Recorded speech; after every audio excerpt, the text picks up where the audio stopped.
All right, we're about to get started in a minute. I don't know if this thing works or if it's up. Okay. Yeah, we're about to get started in a second. But I really appreciate you guys coming and paying it, kind of sharing a little time, but we're going to wait a few more minutes before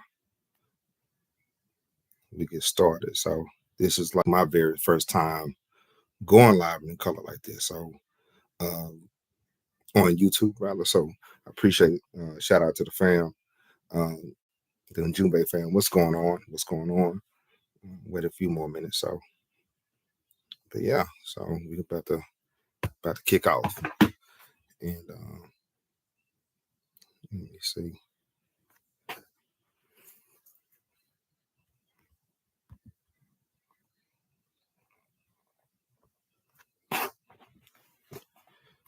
Okay, the main question is why is studying African history important?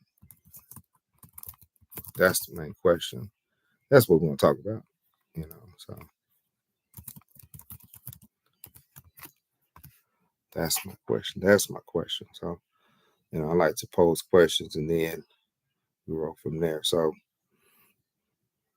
yeah, a little bit more about me. My name is King Cam. This is Ujumbe podcast, and Jumbe is Swahili for message. And so I am a teacher. I am a educator. I am um, love history. I love history. And so sometimes our love for history gets overlooked for other things, for other concepts, for other studies. So I figured that'll if we have more people studying it and more people doing it, um, we'll be in good shape. I am also a um, social studies teacher. So this is my profession. I teach for real. I don't just I don't just do it as a hobby. I do this pretty much every day. So it's a labor of fun. It's a lot of work, but it's a lot of fun. Um, but yeah, so we're waiting on a few more minutes, people to come in, but we're going to get to it. The main thing is concerning history is why is it important? It starts with you. What is your story? What is the thing that you're trying to convey? What is the message you're trying to convey? Yes, it is true that people tell stories about you, but it's good that you would tell your own, right? And that's why it's important because for so many years, so many centuries that our ancestors, their stories have been told by other people, and sometimes the people didn't like them. You know, people didn't like them. People didn't care much about them, so they just said, okay, they just lived here and that was it. No, and to be honest with you, my history it started with my family's history. It started with knowing my grandmother, who she is, and my grandfather, and both sides of the family. So I would go and look at photo albums, ask questions, who are these people, and where they're from, and why did they wear this, and what's their names. We forget that these people had names, and in studying history, it's important to learn and to know their names. Yeah, it's amazing that we just think individuals are just this person was King Tut and that was it. How did he feel? When you're inquiring about your own history, especially your people, the people around you, how did they feel about this? What was their thought process that got them to this point or to the next point, right? But that's why I study history because it started with my family history. It started with hearing their stories. My mother's side from Arkansas, my father's side is from East Texas, so it was pretty interesting stories. And so by hearing that and hearing how they overcame and how they adjusted, it gave me a personal appreciation for my history. And so that's the reason why I do it. And so what happened is over time I began to love it. I began to look at African history, not just my family history. That was something that I really enjoyed, but my history as a culture. Where did we come from? And why did we get here? How did we get here? See what I'm saying? So that's the most important thing. That's why we should study it. And of course, you go to school. Of course, you can go to school and go to class and get that information. But you know, um, unfortunately, in times like even back in the day, in times like in any given time, any era, certain parts of history was overlooked or omitted. You know, and so um, that caused us to hyper focus on one side of the story instead of our own and or our own, including being a part of the whole fabric of humanity. And so we feel like the only time we hear ourselves in history is that we came off a ship. That's not how it goes.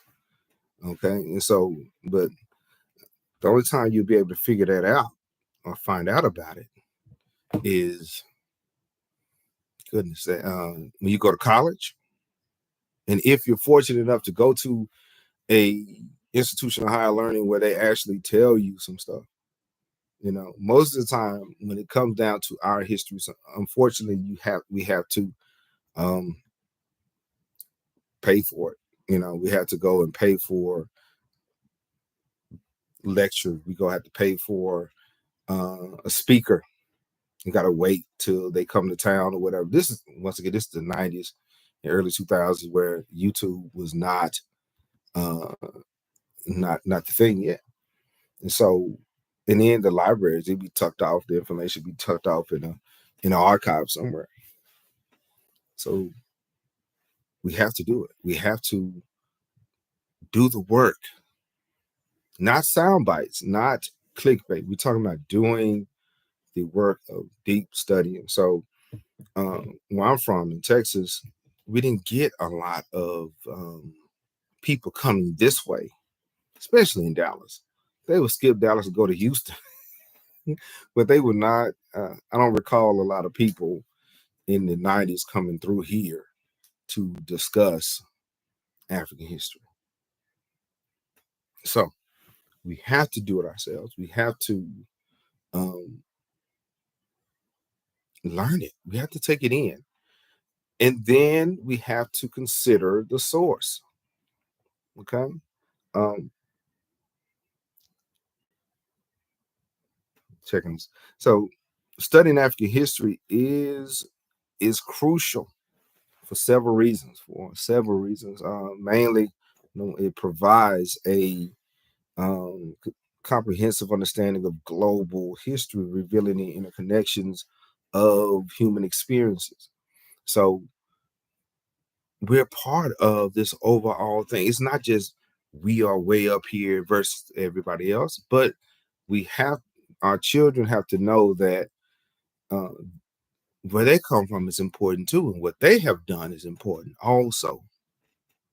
It's not just a one-sided thing. So um, it also corrects historical biases where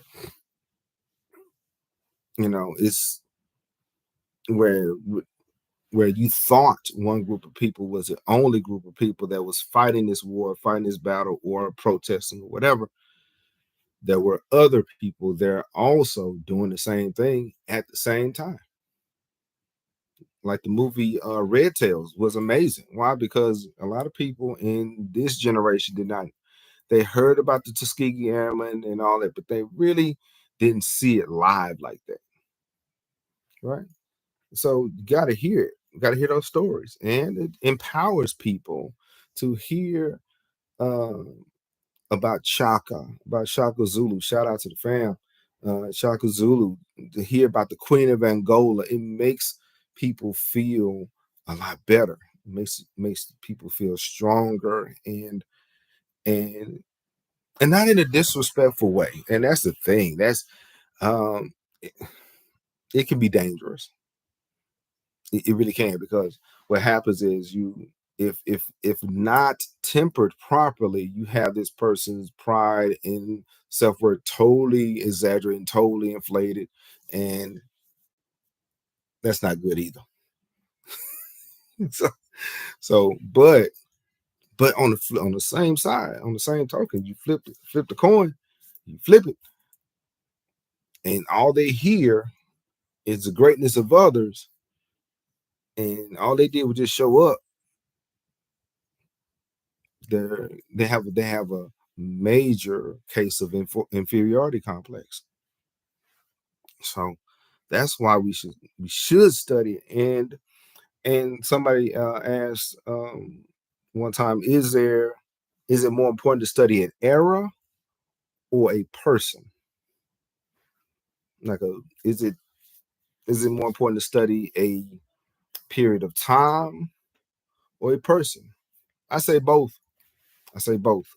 Studying an era in African history and examining the life of a significant individual, a king, queen, or even a just a random person uh, allows you to gain valuable insight. But consider the source. Is it a primary source from that place?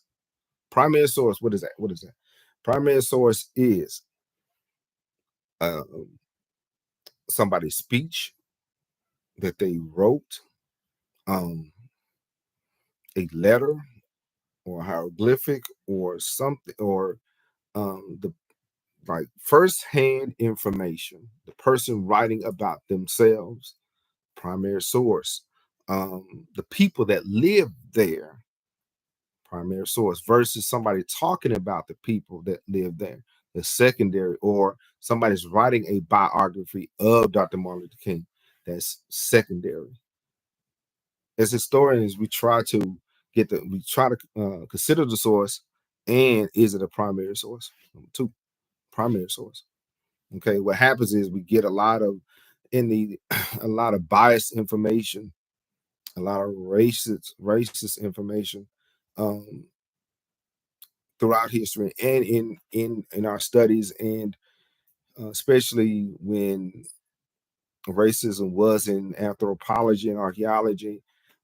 It was woven in the fabric of historical study during the 19th century, and in the antebellum South, trying to further solidify the fact that black people should continue to be slaves because that's all they can be, and here's the scientific evidence or whatever. That's not, but that's not how it should go. But the source at that time was very racist and very full of hate and anger. So it's important that individuals go behind that, do the work, ask the questions, ask why this happened, what caused this to happen, and then what was the result of that happening. You know, so studying African history is important, and we should look at both time, major eras, and individuals, um, illustrating how individuals navigated and influenced their societies within a specific context. So yeah, yeah. If you have a person that you want to study that person. If you have a time period, a golden age, I'll be talking about that in Basil Davidson's book. Where's the book? The Lost Cities. Yeah, matter of fact, The Lost Cities of Africa by Basil Davidson. He mentions in here, which I'm going to discuss, about a period, um, a time frame, what is it? A period of greatness. What do you mean a period? Okay, um, it's not just one, right? It's several. So, um, and I will be talking more about that in the coming week or so. So, but it's not just one moment in time. So it's but it I think it heightens people's fascination and imagination by looking and hearing their stories, and especially if you can hear some of the songs they sung, that's pretty cool. If you can hear some of the songs they sung, that into or some of the music they play, even in class when I'm teaching class, I teach economics and government. I teach high school seniors, and even while they're doing their work, they're even though they're doing the work and stressing out over it, I'm playing music from West Africa. I'm playing the music, kora, soft kora music playing in the background or something like that, because that kind of it relaxes them, but it also connects them to the culture, to the heritage. So, music is important too, y'all. So that's good. So, but somebody says, okay, it's like it's like you're trying to swallow the ocean. Where do you begin? Like in the Wizard of Oz, I think they said, it's always good to start at the beginning, right? Where do you begin? You can start if they have, especially if you're in school, if you're in high school and college, enroll in the African history course. Okay, I know nowadays the college board have added African American history into their into the curriculum, but some schools still don't offer it. So if as far as an AP exam, AP course, so but if they have it as a class, get down, you take it. You take the class and you enjoy it, you embrace it. I know in my school, I don't teach it.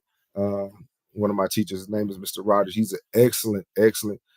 Shout out, who's this? Somebody just popped in. Shout out to him. I really appreciate you.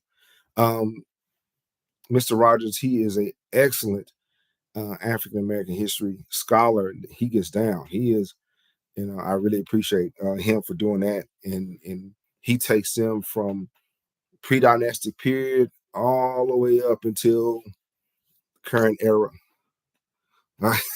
Yeah, yeah, I appreciate it. Thank you, Mo. What's going on? But yeah, I appreciate it. Thank you.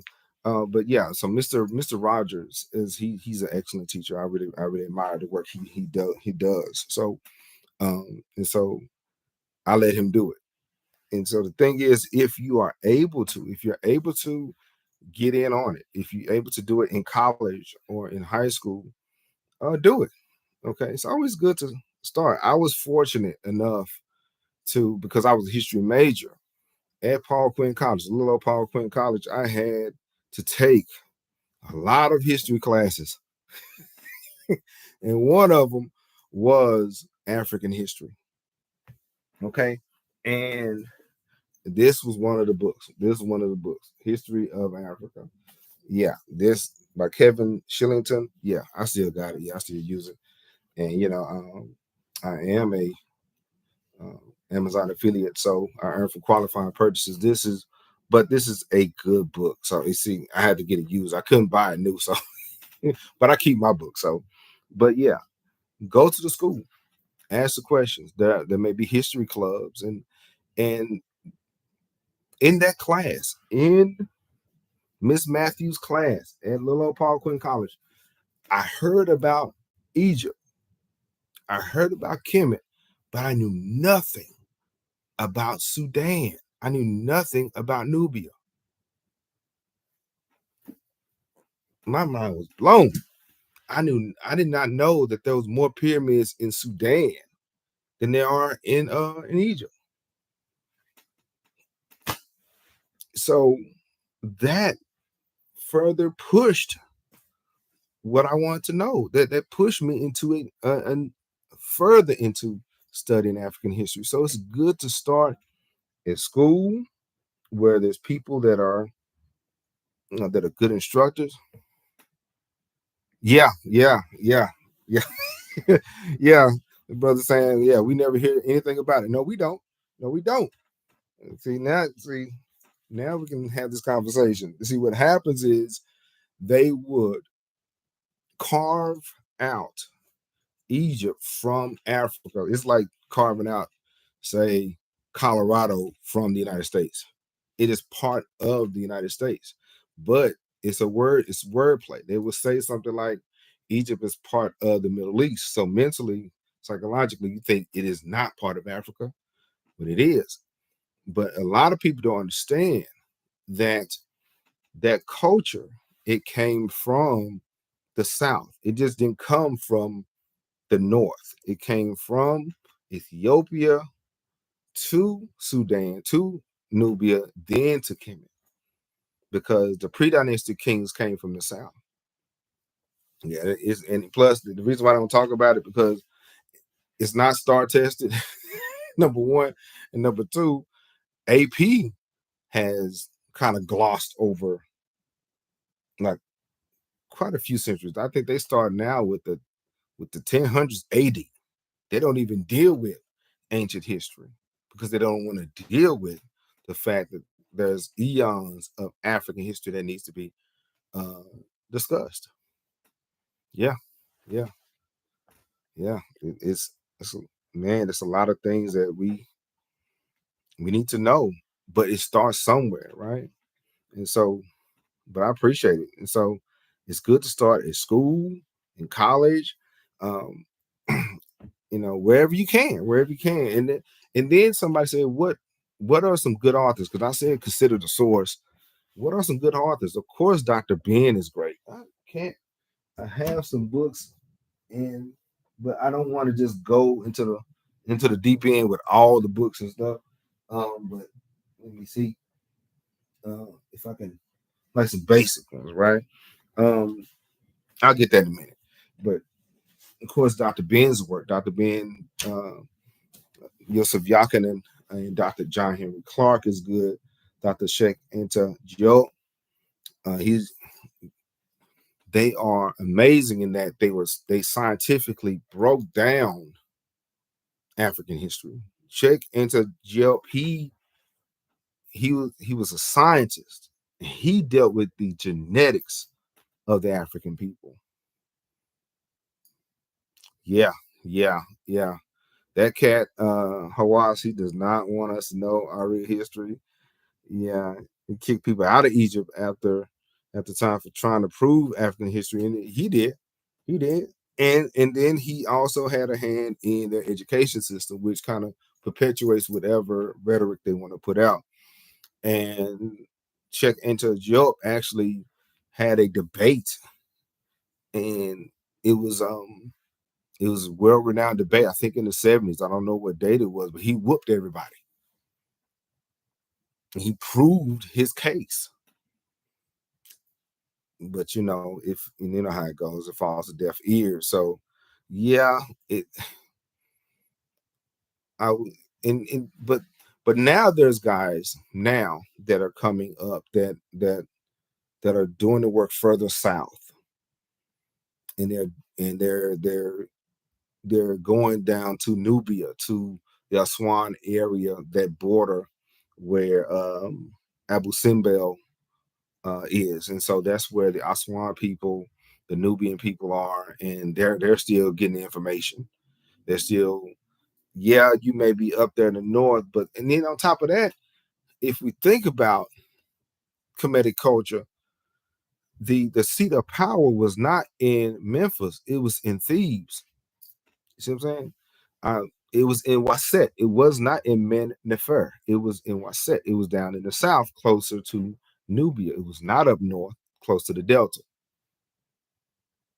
So, you know, um, and always, most of the time when we go to a family function, most of the time we go to mom and them house first. So, and that's what it is. The king. Matter of fact, not only in Egypt, but say uh, most yeah, most kings, their right to the throne came from their mother and not their father. So same thing with Kemet, that it was it was African. But yeah, so Dr. Ben is good. Check into Job is good. John Henry Clark, Basil Davidson. Oh, let me see one more person. Anthony Browder. He's really good. He's really good. So these guys are excellent in their craft. We need more. Um, we need more authors that are thinkers, not just talking heads, but people that do the studying, that do the work of African history and do it well. Not just to say that black man is very superior and all that. Just give me the information. Just give me the information. So so what I can do is teach it, because now, yes, we have people doing 2 or 3 hour lectures and all this kind of thing and talking forever. But how can we get that information, break it down, and put it in the classrooms? And that's another reason why I'm here, because I get that information, try to make it into bite-sized chunks, and people can take it home. But this is why we should study African history. Most importantly, yes, to know it for yourself and know it, and to enjoy it, but also know enough to share with somebody else. All right. But before we go, because I don't like holding people too long, are there any questions or any other questions that you got for Missy? Oh, hold on. So it was the same when King Solomon had a child with Sheba. Yeah, that is that is another long story. So yes. Um, but the in Ethiopian tradition, which I really love and appreciate, according to the Ethiopian Orthodox Church, that Solomon line came that way. And it's a lot of information on it. And but yeah, Solomon and Sheba down south, Sheba, Solomon went back up to Israel to stay. Sheba went back to where she was at in Ethiopia. And we got to understand, conversely, Ethiopia wasn't just that one state. It was a region. And so she had all of that area, a lot of land in that area, not just in the African side, but Yemen also. So she had a lot of power. She had it. And so, of course, that the Solomon line, according to tradition, went all the way up to Haile Selassie. And, of course, the rest is history. But Ethiopia, shout out to the family Ethiopia, um, they maintained their sovereignty for a very long time. And they when military might advance, when things advance, they advance too. But they dug in and maintained their sovereignty. And yeah, Sheba was queen. Yeah, she played no games. Who else is in? Let me see. I really appreciate you guys coming in. I really appreciate it. Don't forget to hit the like button. But I really appreciate you guys. This is my very first time doing this. So normally I would record this and I would hit the post button or whatever. So this is my first live on YouTube. I have, but I've done social media for a while, but this is my first time. So, but this is the evening time. We're at the house chilling. Yeah, I love to learn. I love to learn too.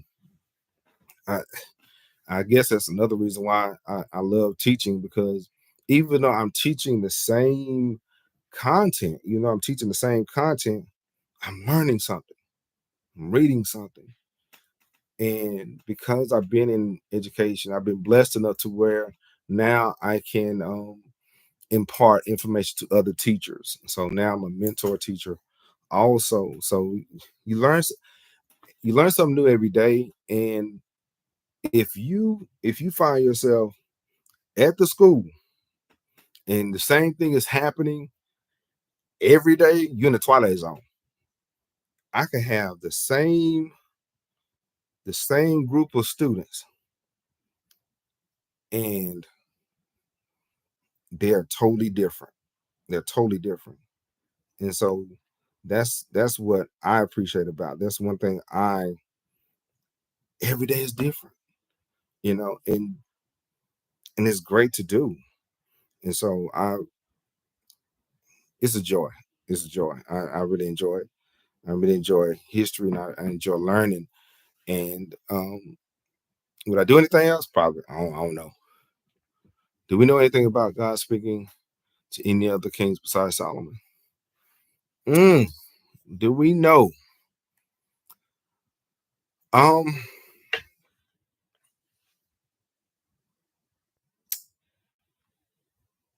Old Testament wise, I think other than Solomon, maybe David, because David had the aspiration to build the temple and everything, and and then he couldn't because there was blood on his hands, that kind of thing. But for the most part, it was through the prophets. That's according to my understanding of the Old Testament. But I'm not a deep theologian. I'm not a you know like the kings in Egypt. Mm, that's a good question. I'm gonna say, let me get back to you on that because there are, yeah, yeah, yeah. There are times when, say, like Akhenaten, you know, he of course the European tradition would say he was the first to coin the concept of monotheism as far as one God, but he had to get that from somewhere. And so, um, yeah, yeah. But as far as like the Western tradition, as far as the Western concept of it, um, I'm not sure.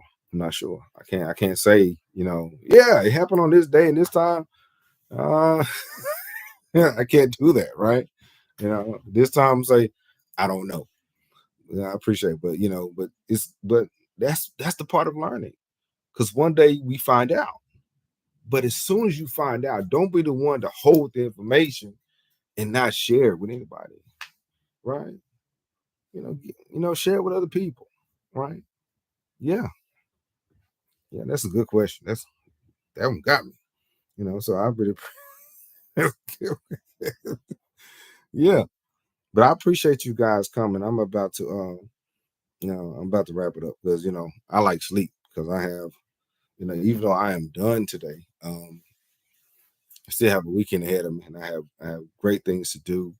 But yeah, this has been a journey. I do enjoy and somebody asked me, why do I do this? Why have a podcast or anything?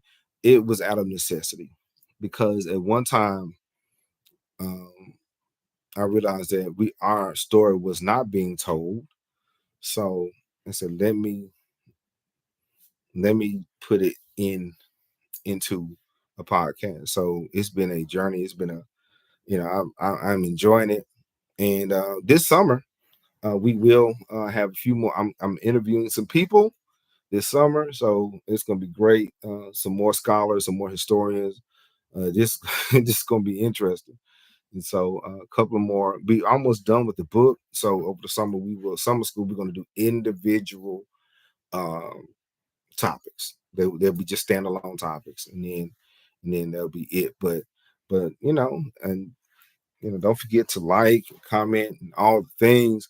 But I really appreciate you guys coming, and maybe one day we'll talk more about some of the books I have back here. I think I did it before, but I got some more books I haven't added to it.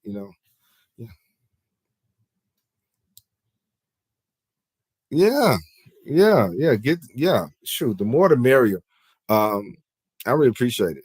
Thank you very much. I definitely, he said I would definitely get more people to join. Peace, yeah, peace with you also, bro. It's I'm enjoying this. This is I learn something new every day, and hopefully one day I'll be able to share more often, to where I'm able to do it live. I like physically. My aspiration is eventually do a like a live session, like live, like I am in like a classroom with the Ujumbe fam, some of the fam coming out to actually really participate. to like I do at school, but it'll be for us. So, but that's really it. If there are no other questions, I will talk to you guys later because my stomach is eating my back. I am hungry. I ate a little bit because I ate with the queen a little bit before we kicked off, but yeah, but I'm gonna finish. But I really appreciate you guys for coming, and I will talk to you later.